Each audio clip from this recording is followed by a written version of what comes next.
In this video, I'll guide you through how to fix the Squarespace 500 internal server error.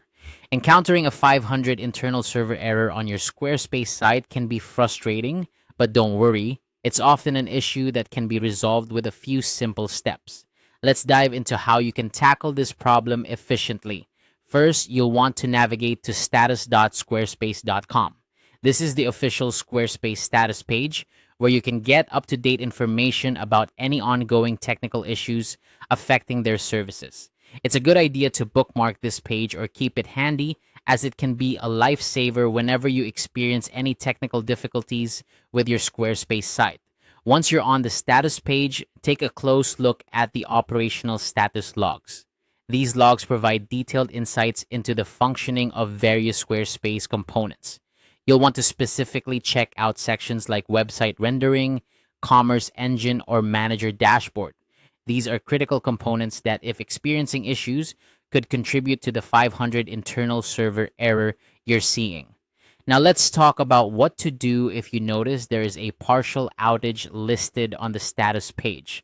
In this scenario, the best course of action is to be patient. The good news here is that the engineering team at Squarespace is already on top of things. They're actively working to deploy a patch to resolve the issue. This means you don't need to make any changes to your site or settings on your end. Instead, keep a close eye on the status page. You'll want to check back periodically until you see the system row indicating that everything is back to operational. While it might be tempting to start troubleshooting on your own, adjusting site settings or configurations during an outage could lead to further complications once the issue is resolved. So sit tight and rest assured that the technical experts at Squarespace are handling it. In the meantime, you might use this opportunity to catch up on other tasks or explore new ideas for your website content. Keeping a calm and proactive mindset while waiting for things to return to normal can help reduce any stress you might be feeling about the downtime.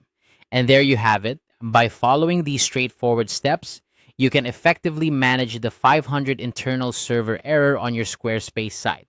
Remember, staying informed through the Squarespace status page is key, and knowing that the engineering team is already on the case can provide some peace of mind.